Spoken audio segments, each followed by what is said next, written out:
जो अपने पड़ोसी को भूखा नहीं देख सकता। वाह। कुरान के अंदर पढ़ा, कुरान के अंदर बताया है। फिर क्या हुआ? फिर ये बकरों की बलि की प्रथा। इब्राहिम तो तू तेरे द्वारा किया गया है पूजा पाठ वो मैं कबूल नहीं करूंगा तेरे सर से ऊपर। इस चाचा ने इस्लाम के बारे में क्या अच्छे अच्छे बात किया है। देखो, देख के तुम्हारे दिल को सुकून हो छू गया, आपका भी दिल सो जाएगा। चलो देखते हैं। मेरा आपसे निवेदन है, आप जिस दिन कुरान के हिंदी वर्जन को पढ़ लेंगे हाँ, तो मुसलमानों के बारे में मान्यता ही आपकी बदल जाएगी। जी, जो मुसलमान दिखता है वो मुसलमान नहीं है सर। अच्छा, जो मुसलमान है ही नहीं, जो दिखता है। फिर मुसलमान तो वो है जो अपने पड़ोसी को भूखा नहीं देख सकता। वाह। ईश्वर अल्लाह ताला ने कुरान के अंदर पढ़ा, कुरान के अंदर बताया है कि पड़ोसी नाराज में नाराज, डायरेक्ट उसने कह दिया सर। कुरान की एक आयत में है कि तेरा पड़ोसी नाराज में नाराज। जी, अगर इस बीच अगर तेरा पड़ोसी नाराज है तो तू तेरे द्वारा किया गया है पूजा पाठ वो मैं कबूल नहीं करूंगा, तेरे सर से ऊपर नहीं उठाऊंगा। मतलब मानव जाति की सेवा सबसे बड़ी सेवा सबसे बड़ी कुरान में ये आइडेंटिटी है। जी जी। कुरान जो है फिर क्या हुआ? फिर ये बकरों की बलि की प्रथा। इब्राहिम अलैहिस्सलाम ने जी, जब उनने ईश्वर ने शैतान ने उनको भड़काया जी, तो ईश्वर ने कहा कि मेरा सच्चा बंदा होगा तो मुझे नहीं छोड़ेगा। जी, शैतान से कहा मुझे नहीं छोड़ेगा ये, जी, जी, आप उसके लिए बेफिक्र रहो, मेरा सच्चा बंदा है, मेरी इबादत करेगा। जी, फिर उनको औलाद पैदा होती है। हाँ, इंसानी कल्ब के अनुसार स्वार्थी होता है इंसान। जी, जैसी औलाद पैदा हुई तो वो ईश्वर की आराधना में थोड़ा लापरवाही करने लगा, बिल्कुल भूल जाता है, क्योंकि 60 साल की उम्र में जिसको बच्चा पैदा हो उसकी कितनी खुशी होगी। बिल्कुल बिल्कुल। तो उन्होंने उसमें लापरवाही कर दी। शैतान ने जाके ईश्वर से कहा हाँ, कि ये ईश्वर देखा मैंने तुझसे कहा था इसको मत दे। हाँ, लेकिन ईश्वर के नहीं, मेरा सच्चा बंदा है, वो आज है, आज कल आ जाएगा वापस। जी, क्यों नहीं आएगा? तो उनके देख आएगा वापस। तो ईश्वर ने आप इब्राहिम अलैहिस्सलाम को ख्वाब में जो है एक बशारत दी कि ए इब्राहिम कुर्बानी कहा, कुर्बानी हाँ, शब्द कहे।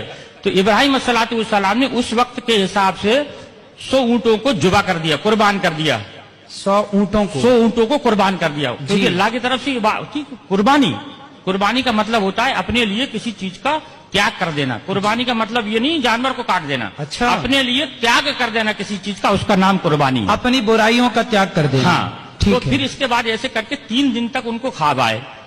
फिर उन्होंने चौथे दिन अल्लाह ताला से कहा, अल्लाह ऐसा क्या मामला है कि इतनी कुर्बानी देने के बाद तू मुझसे नाराज है, मेरी कुर्बानी को कबूल नहीं कर रहा। तो अल्लाह ताला ने कहा कि इधर से चौथे दिन उनको बशारत हुई कि दुनिया के अंदर सबसे ज्यादा जिससे तू मोहब्बत करता है उसकी कुर्बानी।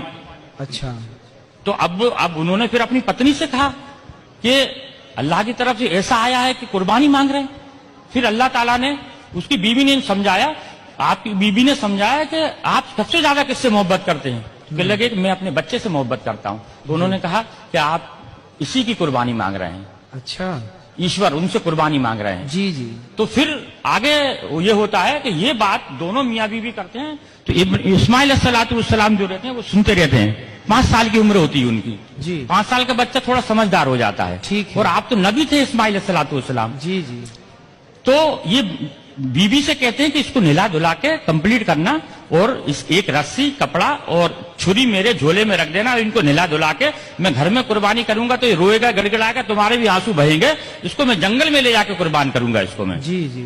तब इब्राहिम इस्माइल सलाम को सुबह देखते हैं, उठ के देखते हैं तो इस्माइल सलाम पहले से तैयार है। जी। उनको हो सकता है आज जल्दी नींद खुल गई होगी इसलिए जो है खुल गई इनकी। जी। जब उनको जंगल में लेके जाते हैं, जब उनके हाथ पैर बांधने लगते हैं तो इस्माइल सलाम ये कहते हैं कि अल्लाह ताला अब्बा जान आप अपनी आंखों पे पट्टी बांध लो। जी।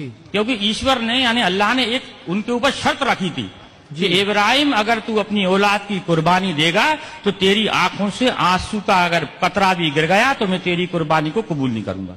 अब बताइए सर। जी जी। एक तो शर्त लगा दी बेटी की कुर्बानी की और आंसू की। उसमें फिर आगे जाके जब वो पट्टी बांधते हैं, हाँ, पट्टी बांधने के बाद में उनको ऊपर जब छुरी फेरते हैं, जी, जब छुरी फेरते हैं तो छुरी चलना बंद हो जाती है। अच्छा। क्योंकि छुरी भी दुनिया के अंदर ईश्वर की मोहताज है। दुनिया के अंदर कोई भी मैं आप दुनिया की हर चीज ईश्वर की मोहताज है। ठीक है। वो ईश्वर जब तक किसी चीज को आदेश नहीं देगा वो उसकी हिम्मत नहीं है कि वो उस पर किसी चीज पे चल जाए। जी जी। फिर जब वो जबरदस्ती फेरते हैं तो मैं की आवाज आती है सर। मैं। ये सब किताबों के अंदर लिखा है। जी, जी। मैं की आवाज आती है तो देखते हैं कि मेरे बेटे के अंदर से मैं यानी घमंड, अभिमान। मैं का कुरान का मैं अगर लिखा है मैं का मतलब होता है घमंड, जी कि मेरे बच्चे के अंदर से मैं की आवाज आई। जी। तो वो जब कपड़ा हटाते हैं तो देखते हैं कि एक जो है भेड़ का बच्चा है जो नीचे पड़ा हुआ है और इस्माइल सलाम दूर खड़े हैं। अच्छा सिर्फ ईश्वर की परीक्षा थी, वो जी, मकसद था सिर्फ परीक्षा लेना। परीक्षा लेना। अब वो पूछते हैं इस्माइल से, अल्लाह से पूछते, अल्लाह आपने एक तो ये कटवा दिया, हाँ। आपने परीक्षा लिए, जानवर का क्या करना है? तब उन्होंने ये कहा था कि इसके 3 हिस्से करो, एक आप खाओ, एक पड़ोसी में बांटो और एक गरीबों को दो। फिर उन्होंने कहा कि ये वाली जो चीज है कुर्बानी, यानी ईश्वर की तरफ से दी गई हर चीज की कुर्बानी मुसलमान के लिए जायज है। तो उसकी इस चीज को, उस घटना को याद करने के लिए लोग बकरा ईद पे कुर्बानी करते हैं। बकरा खाना मकसद नहीं है, हाँ। या बकरा काटना मकसद नहीं है जी। मकसद है सर सिर्फ उस चीज को याद करना कि अब बाप ने अपने बेटे की कुर्बानी सिर्फ ईश्वर के कहने पे दी, ये मकसद है सर। इस्लाम की वीडियो है यार, चलो शेयर कर दो, जल्दी शेयर करो। आप लोग मेरे भाई हो, शेयर जरूर करोगे, कर दो शेयर।